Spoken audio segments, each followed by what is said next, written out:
Jemaah dirahmati Allah Subhanahu wa taala, pada kesempatan kali ini mari kita lanjutkan kajian kita, yakni kajian umum. Kali kelalah yang bolak-balik berubah yang pandai di makanya kejeruan request.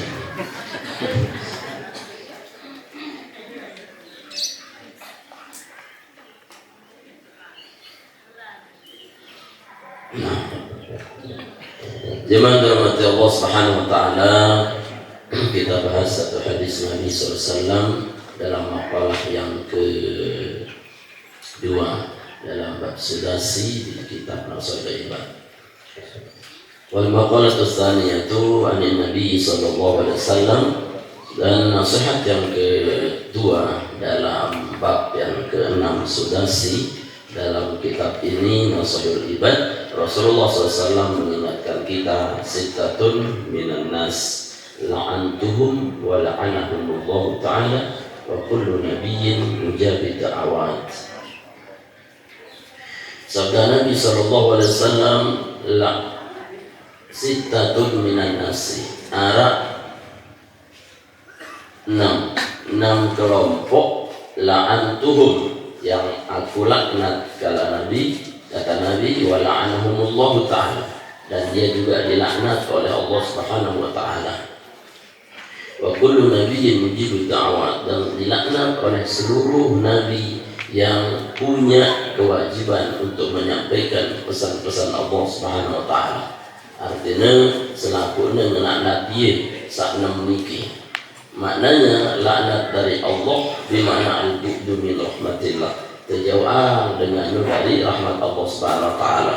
Kemudian dilaknat oleh Rasulullah SAW, artinya la yu'addu minhu min ummati, tidak dianggap umat Nabi Muhammad SAW.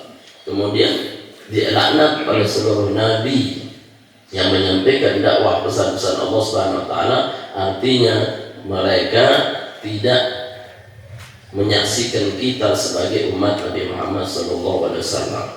Artinya jamaah, yang sampai hidup kita ini dilaknat, ya, dilaknat ini kan konotasinya ya lengi, ya tetap namanya laknat itu jelek. Makanya kita dilarang oleh Nabi SAW, yakni Nabi mengatakan la tal'anu, ya ibadallah, jangan melaknat hamba Allah Subhanahu wa taala, jangan melaknat, karena laknat dari kita itu dia jelek. Ya, kalau dari Allah Subhanahu wa taala tetap dia itu tidak dikatakan jelek, tetapi dia dijauhkan dari rahmat Allah.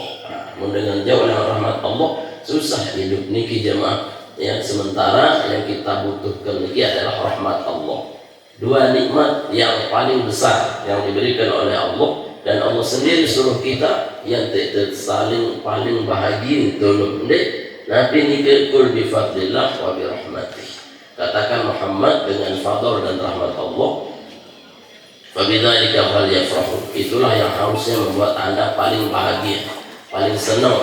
Karena apa? Huwa khairum mimma yajma'un, karena fadl dan rahmat Allah itu jauh lebih hebat ketimbang apa yang bisa kita kumpulkan. Ya, sehingga ulama sebutkan pelungguh dapat ngaji niki melampaui apapun pencapaian orang dunia dan isinya. Ya, pelungguh bisa sholat 2 rakaat itu sudah mengalahkan dunia dan isinya. Tidak peduli bisa khusyuk atau tidak khusyuk, karena pelungguh bisa berdiri di hadapan Allah dalam sholat saja, itu sudah rahmat Allah. Ya, maka jangan katakan percuma sholat kalau tidak khusyuk, salah. Kenapa? Karena kita bisa sholat saja, itu sudah rahmat Allah. Ya. Pelungguh bisa ngaji di sini walaupun dia udah paham apa dengan hati begitu guru tim. Yes. Yang saya sangka lele sudah balik wah. Ya ngasih. Ya, yang sampai dicek lah wah tim. Ya ketahuan apa mau dia nak api dulu ni. Dengar. Ya, pelungguh tidak dapat ilmunya, tapi pelungguh sudah dapat rahmatnya. Kenapa? Karena langkahnya saja itu sudah penggugur dosa kita. Nah, maka jemaah dirahmati Allah, jangan pernah putus asa dari rahmat Allah. Ya pun teparan apapun kondisi pelungguh, ukurannya udah riak ke, udah sombong ke, gawe wah ibadah nu. Karena alasan kita untuk tidak ibadah ya itu harus kita hilangkan. Ya sehingga Imam Ghazali mengatakan apa? Kunu kal mu'min ya lahu ma'dzuratun fi talabil amri wala takun kal munafiq yakni ma'dzurun fi talabil tarki. Jadilah kalian orang yang beriman yang selalu mencari alasan untuk bisa melakukan kebaikan. Jangan seperti orang munafik, sebaliknya selalu mencari alasan untuk tidak melakukan kebaikan. Karena kita ini termasuk apa yang kita cari. Ya, terlalu banyak alasan untuk tidak bisa mengaji. Dan terlalu banyak alasan juga untuk bisa mengaji. Saya terlalu banyak alasan untuk yang tidak hadir ke sini. Iya, karena aku badak dia terlalah. Aneh, aku jadul. Iya kan? Tapi saya harus punya alasan untuk bisa menghadiri jamaah walaupun dalam kondisi lelah itu. Ya, karena itulah orang aslinya beriman. Ya, sampai Prof. Hamka itu menulis bahwa manusia tergantung yang kita cari. Aku berada di orang-orang Eropa, di perkumpulan orang-orang yang jahat sekalipun, aku tidak menemukan kejahatan, aku tidak menemukan keburukan. Kenapa? Aku tidak mencari keburukan itu. Ya. Dan kalaupun engkau berada di kota suci, misalkan Mekah atau Madinah, tapi tujuanmu adalah mencari yang buruk, ya, maka setan punya sejuta jalan untuk menunjukkan jalan menuju kejelekan itu. Ya, maka carilah jamaah alasan kita itu bisa melakukan perintah Allah. Ya. Ya, carilah alasan mungkin tante tahajud. Ya, misalkan apa alasan? Ampun lunas utang pun boleh kan? Tahajud ampun lunas utang. Hah? Saya menunggu. Sudah so tahu deh.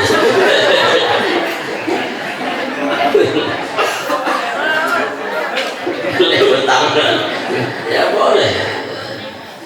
Yang penting apa? Yang penting alasan kita untuk bisa tahajud. Ya. Kenapa Allah itu Maha Ghafur, Maha Rahman, Maha Rahim. Ya. Yang harus kita putus asa justru dari manusia. Kalau Allah tidak boleh.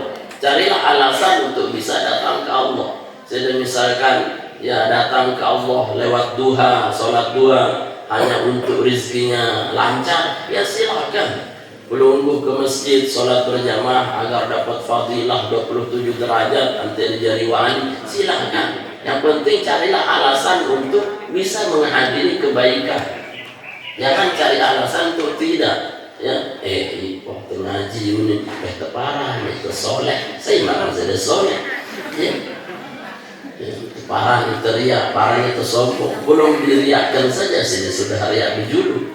Ya, belum dikatakan sombong saja pelunggu sudah sombong berjulu. Kerjakanlah lebih-lebih kata Musbah musim-musim zaman sekarang ini kebaikan kita harus ditampakkan sehingga apa yang tidak yang muncul hari ini kan kejahatan, keburukan saja.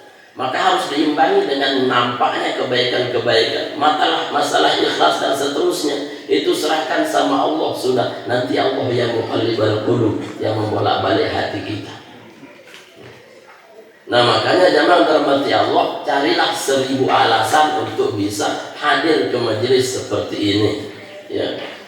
Kalau kita cari alasan untuk tidak hadir, ya duit lalu. Nah tergantung makanya yang kita cari. Oleh karena ini jamaah terhormati Allah Subhanahu Wa Taala, penting kita niki tidak mencari apa yang dibenci sampai dilaknat oleh Allah dan Rasulnya. Agar kita mencari selain itu. Terlalu banyak jalan untuk kita mencapai rahmat dari Allah Subhanahu Wa Taala. Siapa orang yang dilaknat oleh Allah, oleh Rasul dan seluruh para nabi? Pertama sabda Nabi sallallahu alaihi wasallam, yakni az-zaidu fi kitabillah taala. Pertama, orang-orang yang menambah-nambahkan atau mengurangi ayat-ayat Allah Subhanahu wa taala. Artinya may yadkhulu fihi ma laysa minhu aw yu'awwiluhu bima la yasihhu. Artinya dia menambahkan ayat Al-Quran atau mengurangi ayat Al-Quran atau memahaminya dengan takwil-takwil yang tidak betul. Ya, ini bahayanya, sehingga orang yang menafsirkan Al-Quran itu pun harus hati-hati sekali. Yang tidak boleh dengan ro'yunya, dengan kanggu isi pendapatnya sendiri. Ya, kenapa? Lihat dalam kitab Al-Munir, ini tafsiran dari Imam Nawawi Al-Jawi Al-Bantani, beliau dalam muqaddimahnya mengatakan, mengutip hadis bahwa man fassara al-Quran bi ra'yihi falyatabawwa maq'adahu minan nar. Barang siapa yang coba-coba menafsirkan Al-Quran dengan pendapat pribadinya, maka bersiaplah untuk menempati satu tiket di neraka jahanam. Kita mentafsirkan itu dengan apa? Dengan ulama, dengan kitab angkatnya yang balik pengajian umum itu umum sekali, harus pakai kitab. Kenapa? Agar tidak pendapat saya itu punya pendapat. Ya, siapa kita? Ya, yang ibadah kita tidak ada rekengannya dibanding ulama-ulama besar kita. Ya, apalagi membaca tafsir, wajib saya pakai rujukan, pakai kitab, mau pakai kitab, pokoknya sanadnya itu nyambung. Agar apa? Ini nemu dulu tafsiran akal kita. Main akal-akalan bisa jadi tidak sesuai dengan kaedahnya. Tidak sesuai dengan kaedahnya. Angka jemaah dirahmati Allah Subhanahu wa taala, maka hati-hati terhadap apa? Terhadap orang-orang yang menafsirkan Al-Qur'an dengan pemikirannya sendiri. Angka ngaji, menewah ngaji dari guru-guru yang sahih, yang alim, yang alama, agar kita tidak jatuh kepada jurang kesesatan.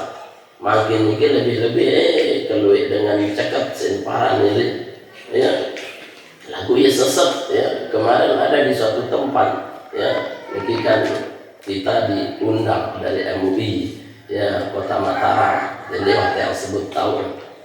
Ya, di sini ada seorang tokoh lah begitu, ya, yang meresahkan masyarakat dengan pengikutnya. Ya, nah tokoh ini menganggap syariat itu hanya kotoran sampah. Ya, syariat. Sehingga apa? Pengikutnya pun tidak dibolehkan untuk sholat. Dia nebeng sholat. Ya. Apa yang dia kerjakan? Hakikat ma'rifah. Ya. Dia katakan syariat itu adalah, ya, wah kanak TK, menurut sekolah kanak TK itu nih parahnya kanak TK. Nah, setelah kita suruh baca Al-Quran, baca hadis, dia tahu ternyata dia masih begak-gak, iya dia turun terus jerubah. Ya, untung saya tidak emosi, ya, apalagi ya, terus petat sorbanan, yang lebih bulat, yang anehnya pengikutnya sudah 50 orang, dan itu tidak ada fala sodaq wala sodaq. Itu parahnya, ya. Sehingga najilah pelunggung pada orang yang betul-betul jamaah, ya, dende tang mai doang, mai tidak dia sembahyang, dia zakat, ya, mengatakan syariah itu adalah bagian daripada sesuatu yang tidak penting. Ya, dalilnya adalah orang ngacu sudah. Dalilnya Wali Songo, Wali Songo lu coba deseri wah dibaca itu suruh membaca cerita lo belekok. Suruh baca cerita Sunan Kalijogo. Sunan Kalijogo itu di pinggir kali bunyi sampai no Bengkulu, sampai no Berantingan. Ismaya atundi lo cerubah. Ya jadi dalilnya, ya, itu adalah cerita Pak yang belum pasti keadaannya, ya, manuskripnya pun belum jelas, ya, walaupun kita tafsir oke lah cerita itu benar, kalau sudah jadikan dalil misalkan ya Sunan Kalijogo itu tidak sholat, tetapi makom beliau berbeda. Ketika makom fana, dalam tasawuf ada makom fana. Orang yang sudah fana itu melebur dalam zikir dan ibadahnya pada Allah, maka Allah sudah cabut akalnya. Ketika orang kehilangan akal, maka syariat tidak masuk sama beliau. Padus marah dengan gili, marah dengan palang, dengan jogan. Ini wajib sholat dengan gili. Berarti harus begila dulu kalau dia sembahyang. Sudah gila tuh nih. Tahu ya. Oh, bukan begitu. Nah, baca rupa. Artinya apa? Hanya membuat-buat saja. Ya, kalau oke lah kita sampaikan seperti itu. Kalau Wali Songo sekelas tadi Sunan Kalijogo itu tidak sholat sampai berpuluh-puluh hari, sampai berdaunan lah, itu mungkin makomnya sudah diangkat oleh Allah menjadi wali, sehingga syariat tidak kena karena logika dan akalnya sudah dicabut. Makanya ada wali namanya wali majzub. Wali majzub niki wali Allah sakta ilangan akalnya, antik dia lain-lain cintanya kecuali Allah Subhanahu wa taala. Tetapi dia orang pilihan Allah. Tapi ketika kita masih dalam keadaan sadar, masih berlogika, marah sini, ya, tidak sedewaras itu gini. No, kemudian ambil sini, jawab waras. Waras berarti syariat itu tetap masuk, ya, kecuali sidana kefana wahun, fana, ya, fana wah menyatu dengan Allah, wah menyatu ke yuni. Ya. Artinya tidak bisa menjawab. Nah ini ya sekaligus sebagai tambih peringatan tipat yang belum bersami onyak-onyak makin ini teguru ya. Arak soko endak ya. Menu ya yang ngombe harus ngebowos juga ya. Itu waktu pada yang namanya aku buat khusyuk zikir. Ini kan tambah cerubak lagi. Itu dalil. Ukurannya siapapun tidak akan pernah nyambung kalau maksiat itu dengan ketaatan dicampur. Ini nyambung. Ya, tidak mungkin. Ya Allah Subhanahu Wa Taala akan mengangkat sesuatu dari sesuatu yang diharamkan. Ya, misalkan dalam sebuah hadis itu dikomentari oleh Syekh Yusuf Al-Qaradawi. Ya, beliau mengatakan sebuah hadis, innallaha lam yaj'al syifa'akum fima hurrima 'alaikum. Allah tidak akan pernah menjadikan obat buat kalian semua, ya hambanya Allah, menggunakan sesuatu yang Allah sendiri haramkan. Dan tidak mungkin ada obat yang diambil dari sesuatu yang diharamkan. Mesti ada yang lebih halal. Ya, kalau dikiaskan berarti tidak mungkin. Ya Allah Subhanahu Wa Taala akan bisa usul seseorang, ya, hanya bisa sampai kepada Allah itu dengan sesuatu yang dibenci. Dan mungkin kemudian dengan khamar itu orang bisa sampai ke Allah. Dari mana logikanya? Logikanya tidak nyampe. Nah, jadi zaman termati Allah Subhanahu Wa Taala dengan saat telah natlu, ya marah meneh-meneh, ya menafsirkan Al-Quran, memahami hadis seenaknya dewi. Semuanya sendiri tanpa apa, tanpa ngaji. Inilah penting ngaji jamaah. Ya, ante nabi, ante terpaham apa kena ayat, apa kena hadis. Ya, belum mengenai kembalilah pada Al-Quran hadis. Emangnya sih dia tahu bahan Al-Quran hadis? Tahu sih, dia tahu kan. Maka butuh syarah, butuh ulama-ulama yang menjelaskan. Agar belum menjelas, ante apa? Ini depan syariah itu sampah. Nah ini pentingnya kita mengaji. Antik Nabi, antik rahmat Allah kita dapat. Juga apa? Juga ilmunya kita dapat. Antik jadi tersesat di jalan yang tidak jelas jalan. Yang kedua jamaah, yang dilaknat oleh Allah dan Rasulnya, wal mukadzib bi qadarillahi ta'ala. Orang yang tidak ridho, orang yang mendustakan takdir Allah Subhanahu Wa Taala. Si kedua dengan sindik nerede lah, atau dia mendustakan takdir Allah, atau dia nerede, ya, misalkan dia ditakdir oleh Allah Subhanahu Wa Taala meninggal keluarganya, seolah-olah dia teride, nanti dilaknat oleh Allah, ya, dilaknat oleh Allah. Dalam hadis tersebut anda la'anallahu niyahah, ya, Allah melaknat perempuan-perempuan yang merata. Ya, termasuk laki-laki yang merantau. karena seolah-olah tidak ridho terhadap takdir Allah Subhanahu wa taala. Ya. Maka belajar jamaah untuk menerima takdir. Tidak ada yang terjadi, semua ini kebetulan, ini kebetulan. Ukurannya mungkin emas 70 kilo, ya, beratnya ditemukan korupsi, itu bukan kebetulan, mah takdir Allah. Ya, hari ini ada MBG, wah takdir Allah. Ya, pelunggu ngaji kesini takdir Allah, dinara kebetulan.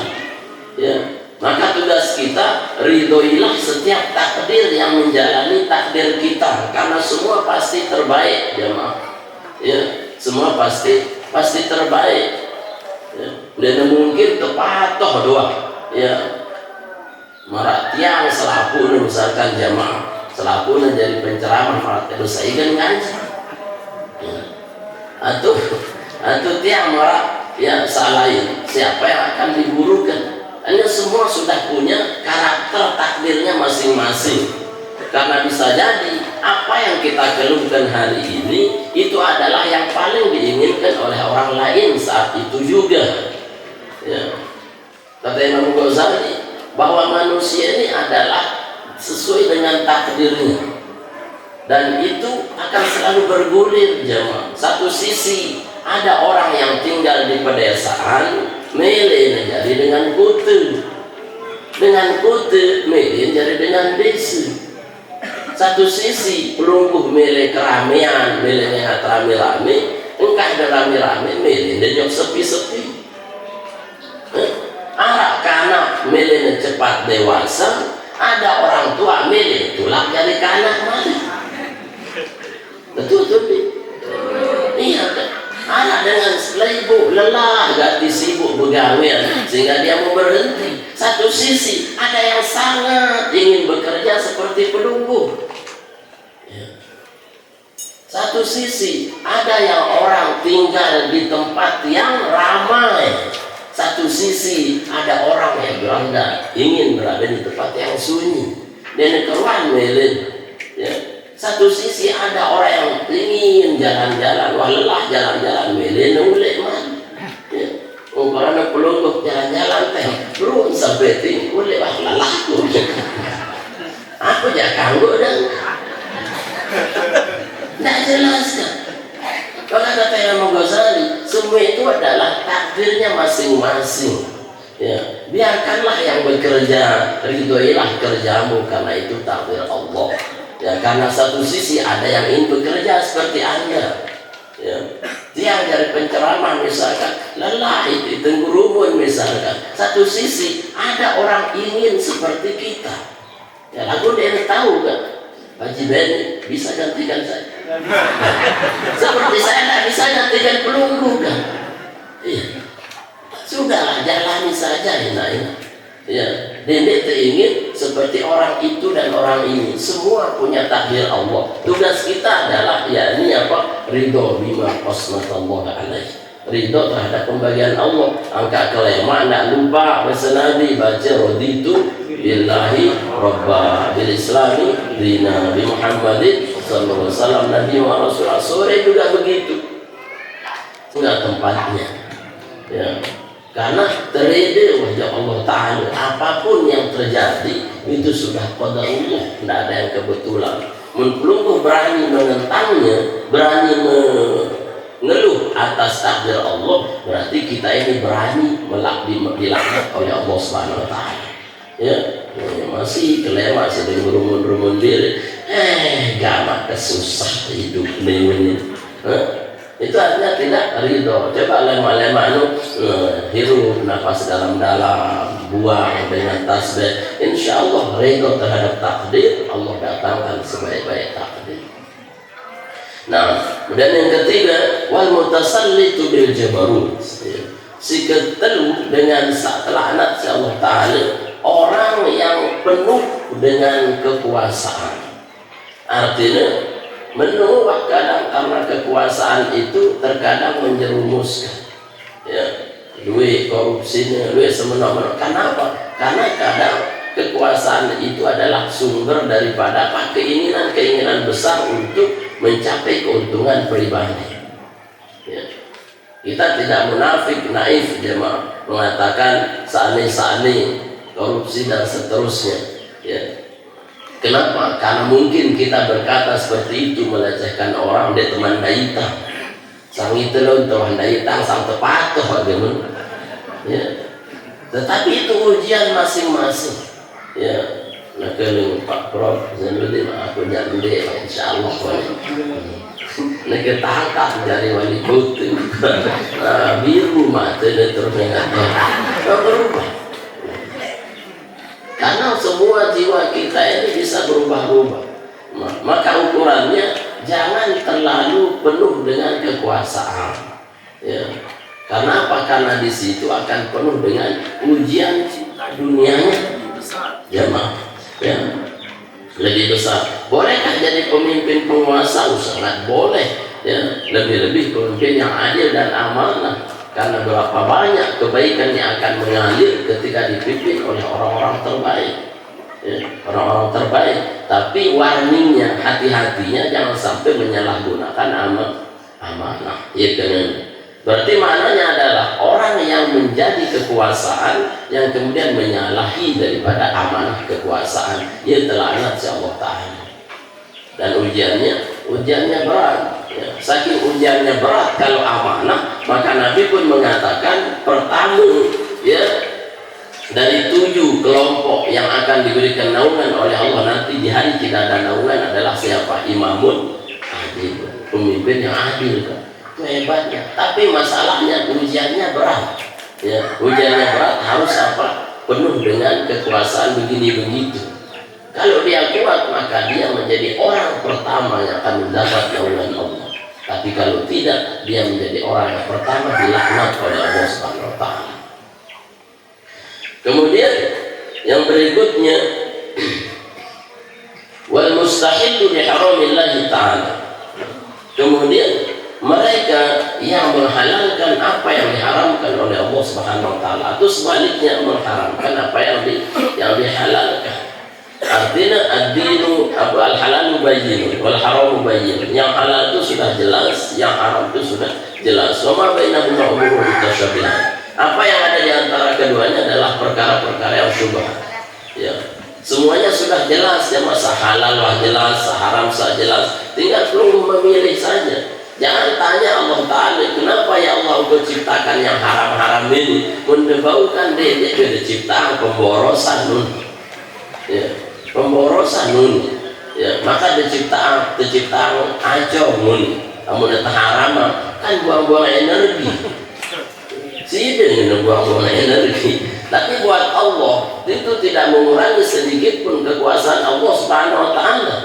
Dan itu menjadi ujian, apakah pelungguh mau memakannya atau tidak. Kalau pelungguh mengimani Allah dan perintahnya, berarti pelungguh tinggalkan itu. Kalau pelungguh menentang Allah, dapat laknatnya, pelungguh berarti memakan itu. Ya. Ringkasnya begitu. Zina itu memang diciptakan oleh Allah. Allah menciptakan namanya zina, tetapi Allah memerintahkannya untuk ditinggalkan. Iya. Berarti kalau pelungguh melakukan zinanya, jangan salahkan takdirnya. Ya, kenapa? Karena Allah menciptakannya iya, tapi menyuruhnya tidak.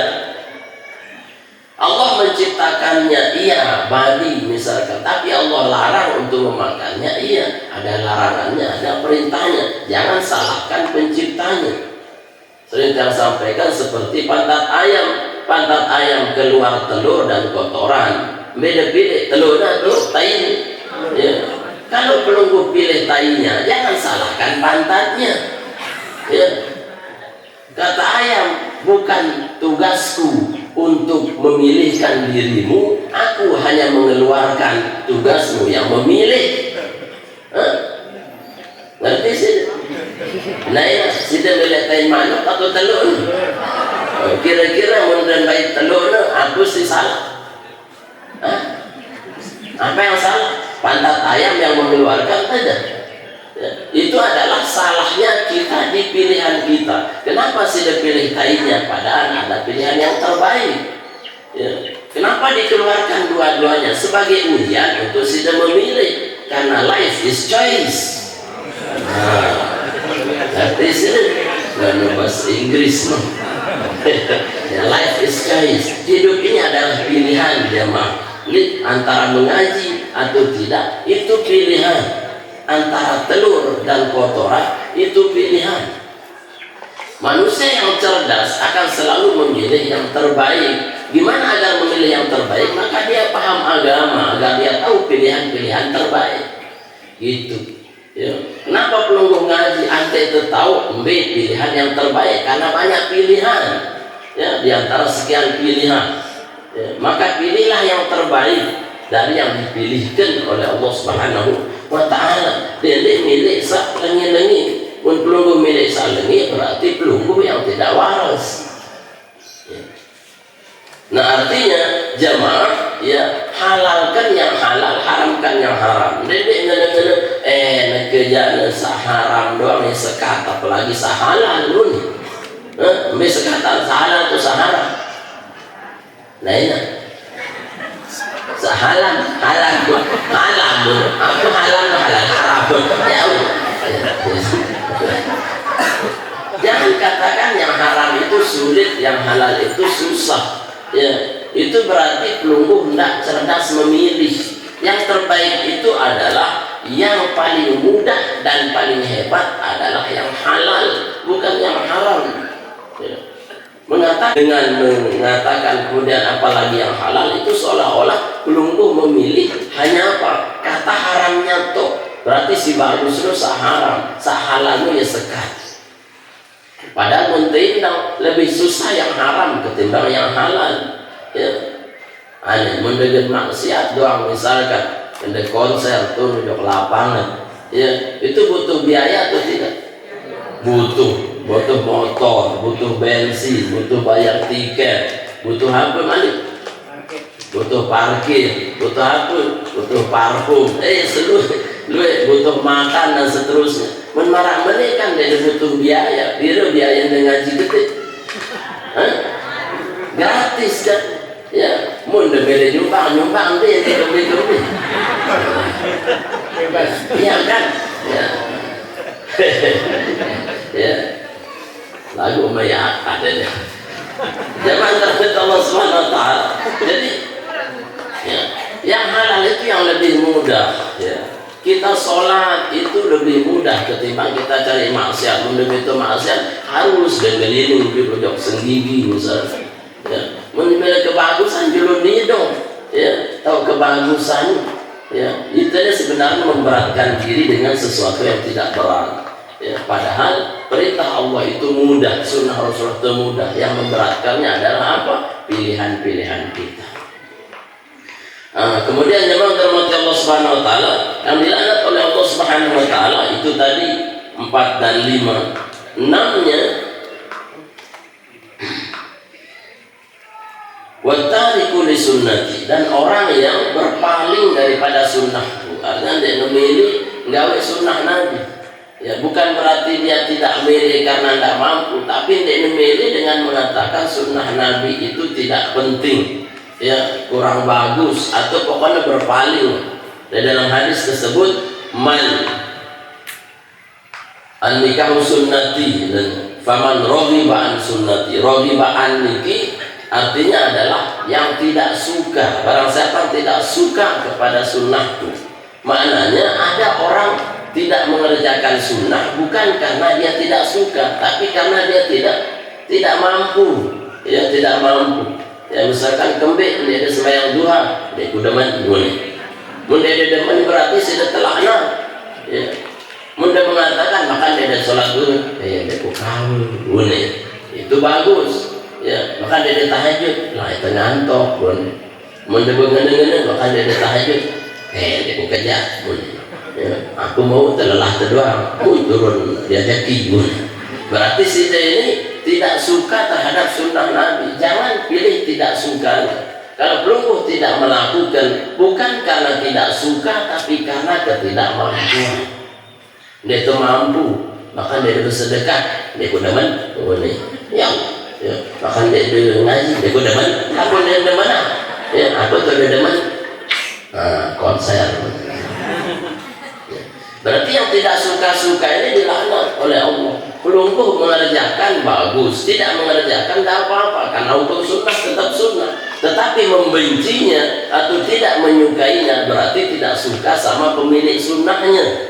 Siapa? Ya Rasulullah. Berarti seolah-olah pelungguh mengatakan dek ku demen tahajud. Berarti pelungguh mengatakan dek ku demen tipa Rasulullah sak nyontohan tahajud. Ya. Siapa yang tidak senang Rasulullah berarti dia tidak senang Allah. Man adzani faqad Allah, menyakiti Nabi, menyakiti Allah Subhanahu wa taala. Ya, menyakiti Allah berarti menjadi musuh Allah Subhanahu wa taala. Nah, berarti jemaah kerjakanlah semampu kita sunnah-sunnah niki. Ya, karena hukumnya sunnah ya dikerjakan. Iya, tidak ya, tapi jangan benci, jangan tidak suka. Ya. Sunnah misalkan kita niki menikah lebih dari satu. Empat misalkan, ya, si dendek mampu atau dendek senang, ya, jangan katakan dek udah ini. Berarti sendiri dia demen dek ayat Allah Taala, karena Allah mengatakan matna sulat rubah. Jangan katakan tidak suka, jangan katakan tidak senang, tidak reda. Ya katakan dek kuman mampu temadu. Nah, itu keren. Ya, lapor non, dia kusukin. Lah, ayat. Tidak menolak ayat, menolak hadis. Ya. Berarti katakan apa? Belum mampu. Dan kalimatnya adalah, yakni apa? Fawahidah. Ya, Pak Ilham. Kalau kau tidak mampu, fawahidatan sekir. Berarti kan ada ketidakmampuan, bukan karena kebencian. Ya, kebencian. Jadi menolak ayat, tapi yakni tetap kita menerima ayat, tapi tidak mampu mengamalkan ayat. Maka Allah berfirman, fattakullah mastata'tu, semampunya, ya, semampunya. Bukan kita tidak suka atau dengan membencinya, tetapi ketidakmampuan kita yang membatasi kita untuk tidak melakukan hal tersebut. Ta'ala la yanzuru ilaihim yawmal qiyamah nadhra rahmah. Sungguhnya Allah Subhanahu wa taala tidak akan pernah memandang mereka semuanya itu dengan pandangan apa? Pandangan kasih sayang. Ya, pandangan kasih kasih sayang Allah Taala artinya ya dilaknat semuanya oleh Allah Subhanahu wa taala. Berarti apa?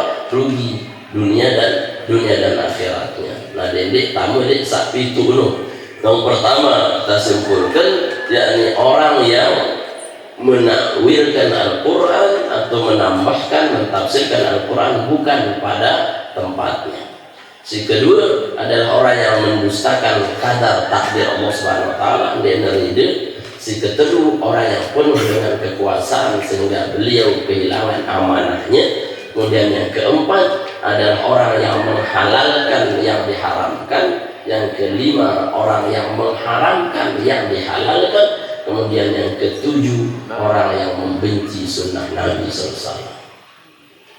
Ya, ini adalah bagian yang dilaknat. Jadi keluarlah dari laknat itu. Berarti dengan apa?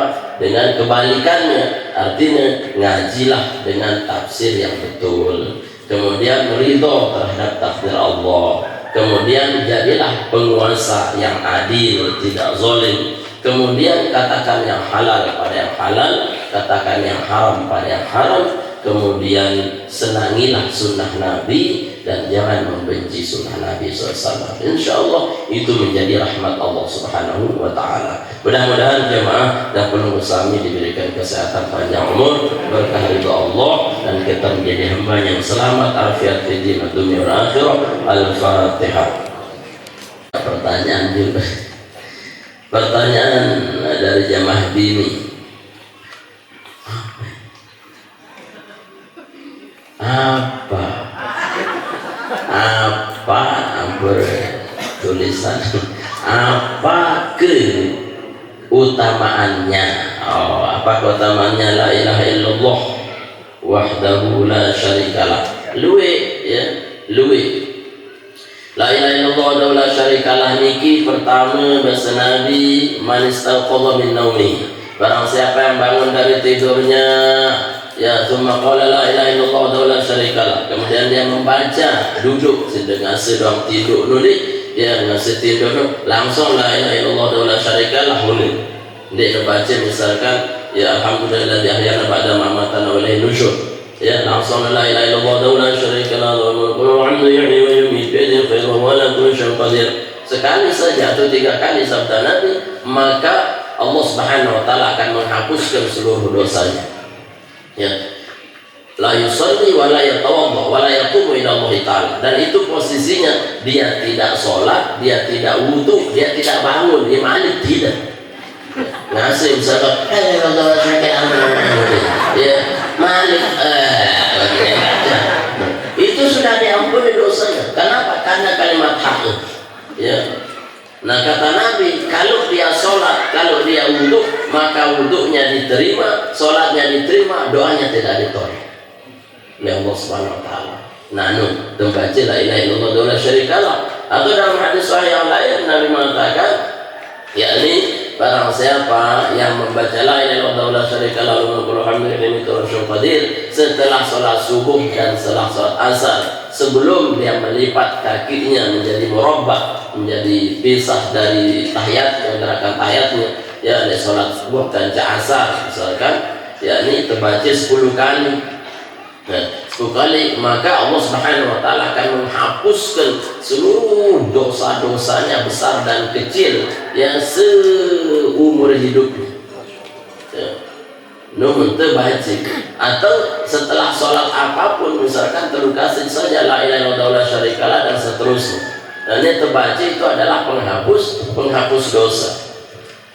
Atau di dalam hadis juga disebutkan, barang siapa membaca la ilaha illallah wa la syarikalah, ya, lahul mulku wa hamdu yuhyi wa yumiitu qadir, ya, kemudian dia baca inulah zikiran tinggal salat itu.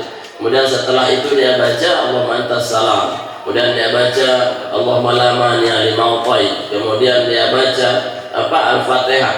Ya, kemudian dia baca ayat kursi. Kemudian dia baca syahidallah sampai yarzuqu man yasha' bi ghairi hisab. Maka Allah Subhanahu wa taala akan ciptakan malaikat dari setiap bacaannya itu yang dia yakni naik ke arsy Allah, yang sampai hari kiamat dia memohonkan ampun, memohonkan rahmat untuk pembacanya. Dan Allah Subhanahu wa taala akan mengabulkan 40 hajatnya, tidak ditolak oleh Allah Subhanahu wa taala. Nah, ini diantara hadisnya yang kita baca Fatihah, ayat kursi, syahidallah sampai dengan yang zufaman yasha bi ghairi hisab itu fadilahnya. Oleh fadilahnya terkabulan insyaallah 40 hajat.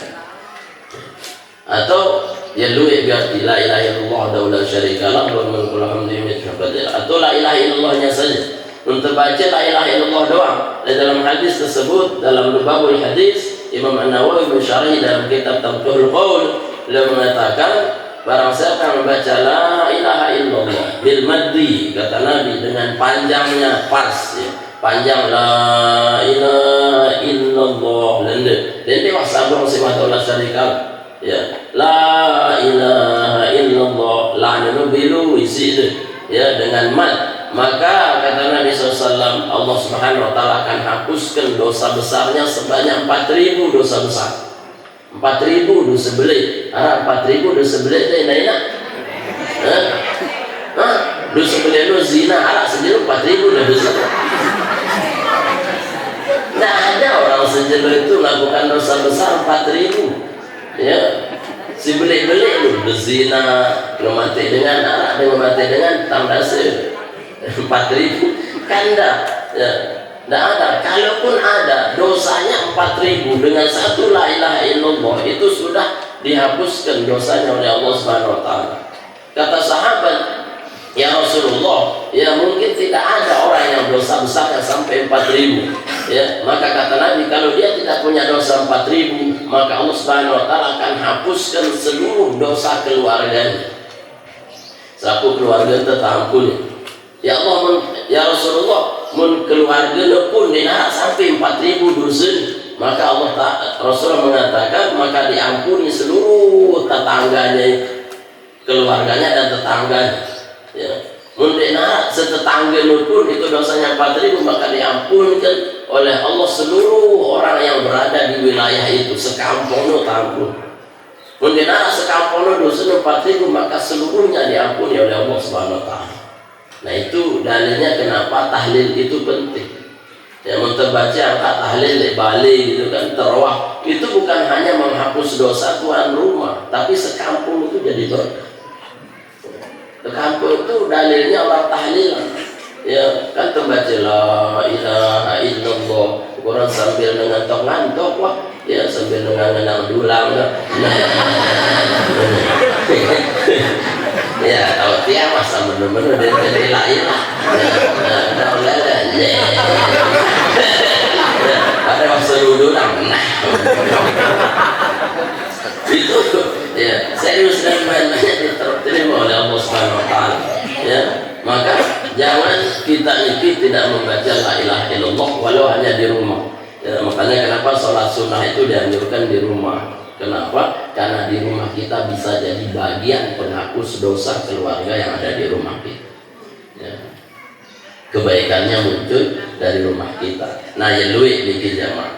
Dan satu la ilaha illallah kata Nabi SAW, kalau ditimbang dengan seluruh dosanya jin, manusia, timur dan barat, laut dai, awalan wa akhiran, ya manusia pertama, jin pertama sampai kiamat lah dosanya terkabung jadi sekali. Ya, kemudian ditimbang dengan satu la ilaha illallah maka masih menang satu kalimat la ilaha illallah.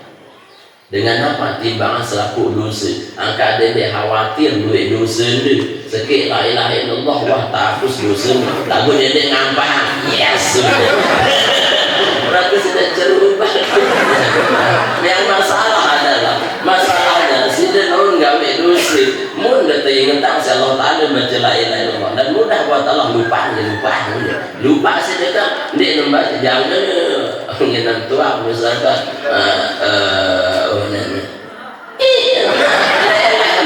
nah itu kan masalah karena kematian tidak ada yang tahu ya tidak ada yang tahu angkat dia yang paham lah barat baik sandal batu dulu sekali barat istighfar lebar lebar sampai balik malaikat negatif tidak tahu tetapi itu motivasi bahwa jangan putus asa dari besarnya rahmat karena satu la ilaha illallah itu jauh lebih berat ketimbang dosa kita seluruh manusia yang ada. Ya. Angkat betapa besarnya anugerah Allah Subhanahu wa taala tiba yang perlu sami niki jemaah dan dia khawatir orang dalam riwayat Nabi Ibrahim niki arak dengan toa sampai 74 tahun ya menyembah api doang sembah nasi wayahnya. Suatu waktu datang jam Nabi Ibrahim, ya Rasulullah telapah dengan yang roti sedikit ya aku lagi berjorak pada Nabi Ibrahim endang le api itu karena api doang sembah di sini sili apa aku ini terus barangku dengan jadi kekasih Allah ya lumu atau ya pelit oleh langsung Jibril turun Ibrahim muni sudah tasbih dengan salam Allah Ta'ala aku muni dia dengan paku itu si burung debang rutin kembali ya lu hamba Allah terekeng masih